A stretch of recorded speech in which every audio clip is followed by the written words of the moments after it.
the 100th time the Martha Meade Society has come to order. The 100th time radio has brought us together to share our homemaking interests with our western neighbors. The tour that we're making of more than a score of western cities has brought us today to Wenatchee, Washington, and will give us a chance to hear a recipe for the dessert called Wenatchee. And now, for the 100th time, we have the pleasure of hearing Martha Meade. I wish this one morning I could see you as I talk to you. I look into this little wire screen over the microphone, and only my imagination pictures you. I know you're there, especially you who write to me, and who express your appreciation of these meetings by buying Sperry products. And I feel very close to you, even you who are many hundred miles away. But sometimes I wish I could talk with you instead of to you. This is one of the times. Every moment I've spent with you on the air during these 100 programs has been a pleasure. It's very thrilling while I'm planning and testing these recipes to know that when I bring them to you, you too are enthusiastic about making mealtime a diversion and a joy instead of just a routine. And I want to thank you, as I have before, for buying drifted snow flour and wheat hearts and Sperry pancake and waffle flour, and by so doing, making it possible for me to stay with you in these programs. And isn't it delightful that we can dedicate our 100th program to a city like Wenatchee, Washington? For any of you who have recently joined us, I might explain that we've been visiting around in the 28 cities where the Martha Meade Society is broadcast for the purpose of learning new ways to cook Western food products. Today finds us in Wenatchee, where there are exactly the sort of contented, home-loving people who inspire our work on these programs. There's certainly a real story to tell about Wenatchee. 4 wealth-producing valleys come together here, and the story of Wenatchee has the same characters and the same plot and the same happy ending as the story of these valleys. It's such a glorious country. Running through it are mountain ranges that stand out clear-cut in the sparkling northern atmosphere. The fertile soil in the valleys, the swift-running streams, cool blue lakes, and sunshine pouring its warmth over all the brilliant landscape. These were enough to induce many thousands of families to settle in north-central Washington. If the story had followed the usual plot, we'd have had just another pleasant little agricultural community with numerous small farms growing a diversity of fruits and vegetables. But the people in Washington took a lesson from the manufacturing business. They decided to cooperate and specialize. So now, just as one American city is known for making automobiles, north-central Washington has made itself the apple center of the world. These orchardists studied apple production so intensively that now their acres have an extremely high yield. The average is 500 bushels to the acre. And mind you, these are apples of only the most superlative quality.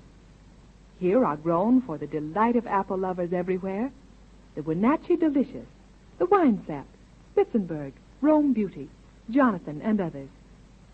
It's very interesting, by the way, to know that the Wenatchee district uses enough lumber every year in the apple boxes to build 5-room homes sufficient for a city of 20,000 people.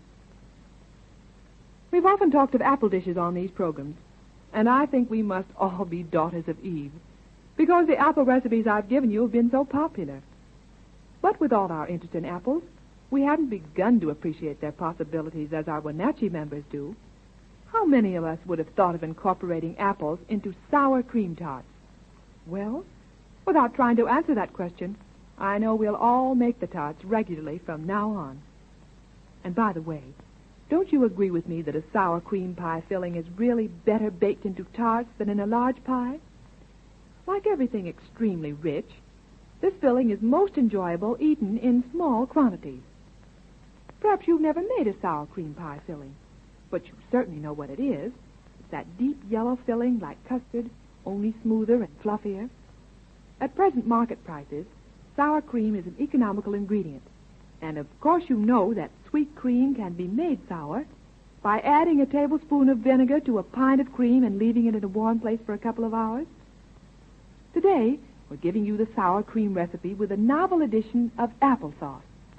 You can add raisins or chopped dates, too, if you like, though these tarts have a delicate, delectable quality that's lost with the addition of the stronger flavored fruits. For these individual pies, bake 6 shells on the backs of muffin tins, using the flaky pastry recipe I gave you for the prune lattice pie. Or just send me a card, and I'll mail you this recipe. When the shells are cool, have this filling ready. 2 eggs, 2 tablespoons drifted snow home perfected flour,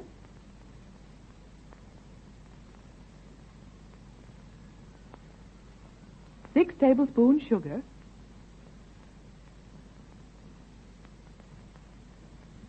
1/4 teaspoon salt, 1/2 teaspoon cinnamon, 1/4 teaspoon nutmeg, 1/4 teaspoon pastry spice, or for pastry spice you can substitute cloves and allspice mixed half and half.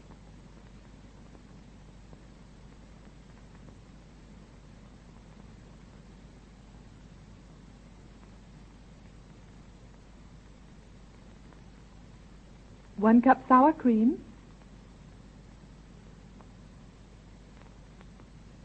and 1 cup unsweetened applesauce.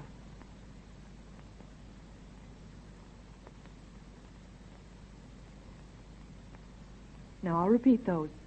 2 eggs, 2 tablespoons drifted snow home perfected flour, 6 tablespoons sugar, 1/4 teaspoon salt, 1/2 teaspoon cinnamon, 1/4 teaspoon nutmeg, 1/4 teaspoon pastry spice, or cloves and allspice mixed half and half, 1 cup sour cream, and 1 cup unsweetened applesauce.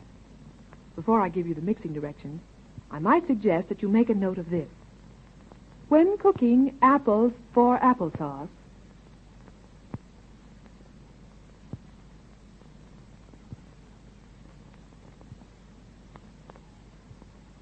add 1/2 lemon for tartness. We thought in proving the recipe in this very kitchen that tartness was an improvement. And what I do, friends, is just to squeeze the lemon a little into the apples and then drop in the rind for extra flavor. Of course, it's removed when the applesauce is done. Now, separate eggs and beat the yolks until thick and lemon-colored.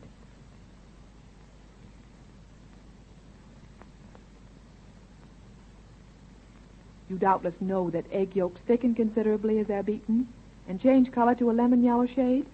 Unless you do beat them to this stage, the sour cream filling won't have that desired consistency. Add sugar, mixed with flour, salt, and spices.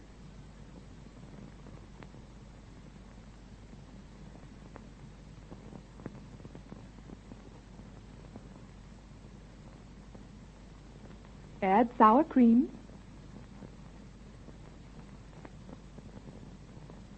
and applesauce,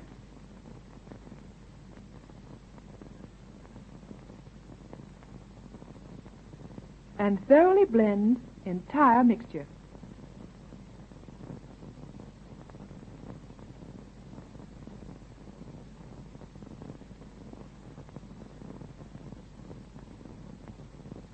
Cook till thick.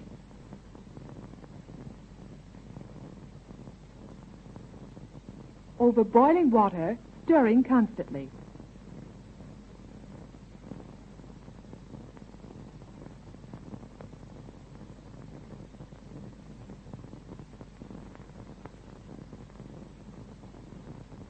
Cool. Pour into individual pastry shells.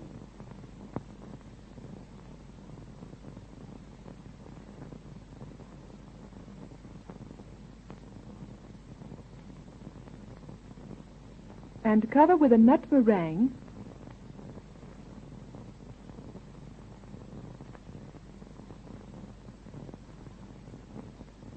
made by beating the egg white stiff.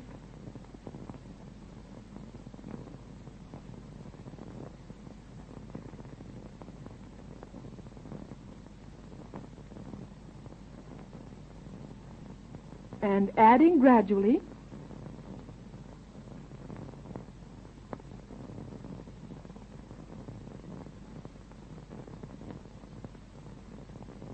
Four tablespoons sugar and 2 tablespoons chopped walnuts.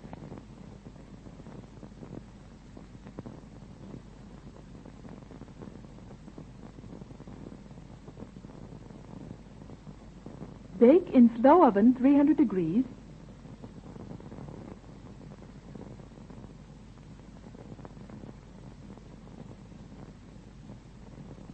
for 20 minutes. The world didn't make a path to Wenatchee's door, of course, just because apples were growing there. If they hadn't been better apples, more tender, crisp, and juicy, they wouldn't now be leaving Wenatchee at the rate of 23,000 carloads a year. And if drifted snow weren't a better flour, more dependable, finer textured, more carefully blended, it wouldn't be, as it is, the largest selling family flour in the West. You know yourself that housewives are essentially practical. Unless a product gives complete satisfaction, women will try another brand. And so, wanting a reliable flour, you are perfectly safe in using the flour which has been first choice of Western housewives for so many years. As I said, it's the quality of Wenatchee apples that wins them their wide distribution. With drifted snow home-perfected flour, it's a fact that the Sperry Flour Company buys only the healthiest crops of first-grade wheat and employs only the most skillful chemists to blend it. And finally, sends samples of every lot to housewives like yourself for their practical testing. No wonder Western cooks, who are particular cooks, prefer drifted snow. They know from experience it will give them better baking. This week, as a little celebration of our 100th program, I've had the Sperry Flour Company place in your grocers an extra recipe for you. You'll see the colored poster with an illustration of a chocolate and white marble cake, and I think you'll immediately want to bake it. Well, on the poster's a pad of the recipes. Won't you take one? They're for you because you're a member of our Martha Meade Society. The cake is perfectly delicious and naturally a universal favorite with the two flavors blending through it. It's very easy, too. It took me only 11 minutes to mix it up. On the recipe, found, as I said, at your grocer's. I've also told you how to make a delicate, fluffy icing for it. If your grocer hasn't the pad of recipes, or they should all be gone, I'll be glad to send you one, friend. Just write to me, Martha Meade, care of the Sperry Flour Company, San Francisco. And now, our 100th program is over. I hope you'll find my future efforts helpful to you. Some of our most loyal members are in Walla Walla, Washington. On Thursday's program, they have a recipe for a delicious wheat heart veal loaf. You'll be ready, won't you, with pencil and paper to take it down. The Martha Meade Society is over for today. Good morning.